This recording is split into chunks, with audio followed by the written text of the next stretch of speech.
Well, a Raj News analyst, Dr. Sam Amadi, joins me now for more on this story.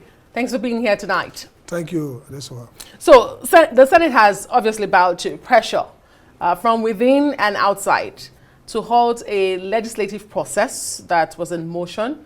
But when you hear that a 10-man committee is now set up to interface with the Attorney General of the Federation from the executive branch, what does that say about the legislature, and what's your comment on this process that has been halted? I think the right thing to do is to halt it. I mean, the haste with which is proceeding and the controversy generated does not require speedy passage. Again, I think the Nigerian National Assembly perhaps holds the trophy for quick lawmaking. These are substantial reform. So this is not just a tax bill, this is a revenue sharing formula bill. It's substantial in terms of impact. And so if you look at the public finance and economic implications, so tax people just see the numbers, but this changes the dynamics of the economy.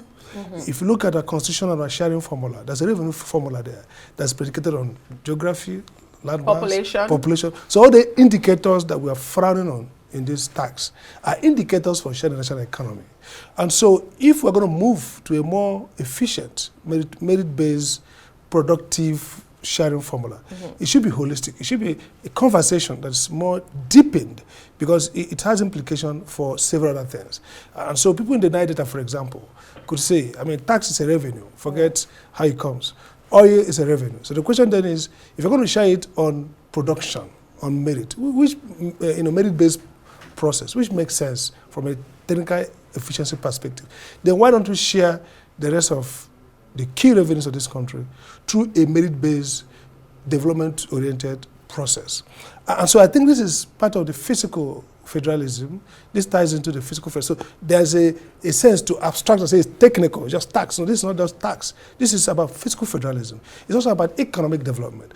And so I think there's a narrow reading of this. And throwing the technical book at legislators won't solve it. So this should go through a proper consideration. And again, the idea of setting up a 10-man committee, the National Assembly is fond of transactional thinking. They don't think about deepening principle-based approach of lawmaking. Set up about more than 10 people, go and talk to the when I talk with the Attorney General, the executive have given you a bill. Now, oftentimes, you could have a dinner with the president for purpose of, in fact, it's the executive is the one who will call in the president himself to have conversations to help pass his bill. Lobbying, which is lobbying, a global, which is fine. Acceptable but process. What you're going to deal with it legislatively is the finance committee, and it should now have a full, sometimes 3 days hearing. Get all these interest to group, experts, sit back. I think the National Assembly lacks technical advisory. I don't know those who advise them, really. They claim that maybe they have professor's son, but these guys don't understand parliamentary procedure. So what I'm saying, there's no rigor. It's totally transactional to say, Abamoro, lead 4 guys. This bill, apart from being the chief law officer, this bill, the remit, it goes beyond the Attorney General. It goes to the President Chief Executive power. It goes to the Minister of Finance. It's big. It's about the economy. So you should organize that platform and invite them to come and then you discuss so you can generate legislative insight whether to move forward. I mean, so that begs the question, should it not have moved to the public hearing stage where all of these people can now come and make their input? You recall that the National Economic Council, chaired by Vice President Shatima, comprising the 36 state governors and other co-opted government officials, had warned or urged the president to withdraw his bill. But he seemed confident and said, let's all go to the public hearing process. So you wonder why that has been botched now. So the president is right to say, my bill demands a consideration. And that's why you're lawmakers. So what they should do is not just the narrow public hearing, but now constitute into some kind of bipartisan, open consideration. So, okay, this is a major, look, bills like this can last months. Because it's not about it's about issues that have been raised, about sharing formula, about the merit order, about whether there are going to be impact on agencies, about whether it's going to skew the economic benefit of states.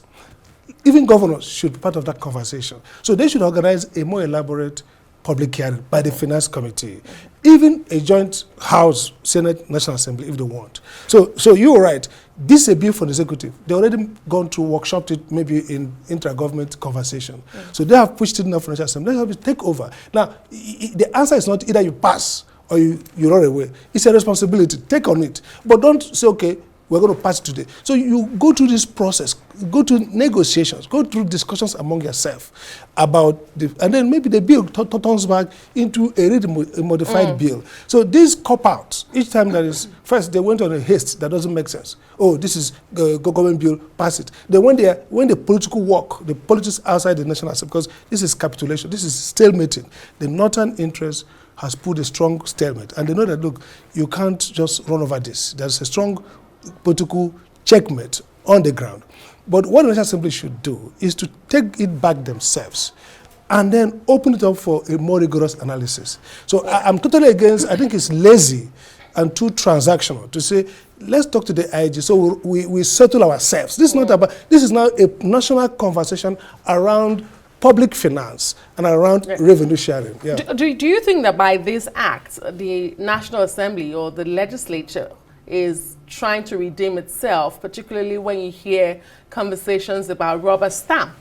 Now the legislature seem to have, they seem to be proving a point. But I think they're just being cowardly and confused. I mean, obviously, you can't push this. The numbers don't seem to exist, okay?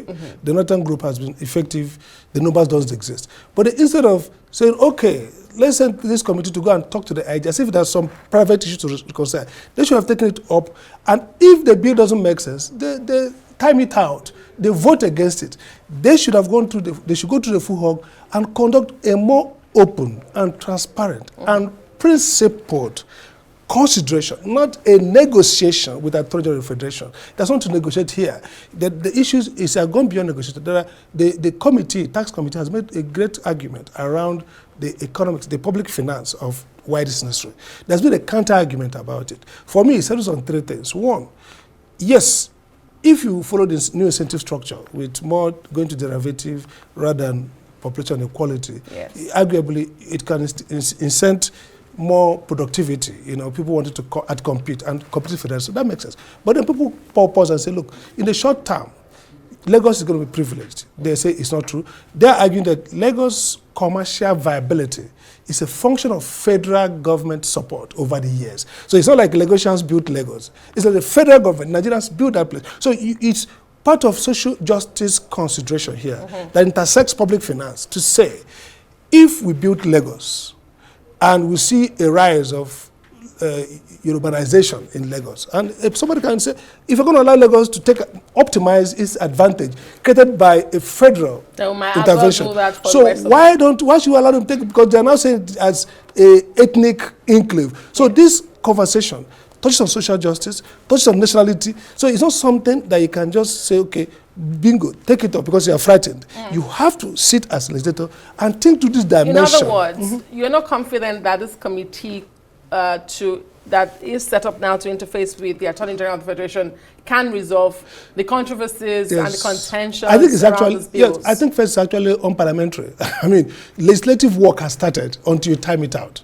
There's nothing off legislative to go. You see, this National Assembly thinks they're not legislative. Sometimes it's executive session. Conversations that are not legislative. You guys, okay, let's meet the governor, let's meet this person. The committee go and meet them. That's how the legislation works. You have committees responsible for these actions, finance committee. They should lead on it in legislative manner until closure, until voting, until that bill passes into law or that bill is defeated. So this opting out, cop out to say, okay, let's go and talk to Alhaji so and so. It's not legislative. Okay. So that's the point. So first, I think it's cowardly. I think it's confused. I think it betrays and undermines or sells short the expectation of this National Assembly at this time. Let's have this conversation. Let's have it rigorous. Let our representative of the people convene a plenary in terms of public hearing and take 3-4 days and sort this out so that either we'll go forward or we know we are still in status quo. Indeed. Before we let you go, you did mention earlier about politics. Politics seems to be at the heart of this. Beyond some of the other issues you've highlighted, regional dichotomy of South-North and all of that. We do know that the president's party, the APC, which is the governing party, has majority in the National Assembly. So is it a source of concern to you to see that majority of those who are pushing against this bill these bills are from the president's party. Yep. And do you think that perhaps political solution is what the president needs here? Well, I think, yes. I think the lesson is that, look, these bills, the president needs to rejig his strategy team. You can see that they didn't quite do a good work of presaging this bill coming out. The committee has done a great work, perhaps, technically, but the political work, factor out what are the political economy of this. You just can't come and say you want to change a sharing formula that has entrenched interests. They say themselves, the political economy of benefits and losses is huge here. That's number one. Number two, it seems that the president, perhaps, it also shows the political weakness of the president in terms of leverage in the north. It hasn't got the foot soldiers. I mean, the people who have been targeted don't have the capacity. And the third thing is, look, this may presage 2027 because we are seeing that even the legislators who probably by inclination would have started with the president, the political cost of stepping up to support the president is huge because of the militarized, frantic, militant, if you like, political anxiety in the north. So this is, for me, a political pushback, a successful defeat, quote unquote, of president's agenda, and a kind of a premonition around what we can get in 2027. That actually the north could pull a strong pushback because of strategic northern interests. And so I think it's kind of tears together the political scripts. They have to go back and ask themselves whether they have the men to, draw the north towards an agenda, whether it's economic, finance, or otherwise. Political. Yeah. It does look like a political gamble for President Bola Tinubu at this point. That seems to be failing. Thank you so much, Dr. Sam Amadi, a Raj News analyst, for your insights. We do appreciate it.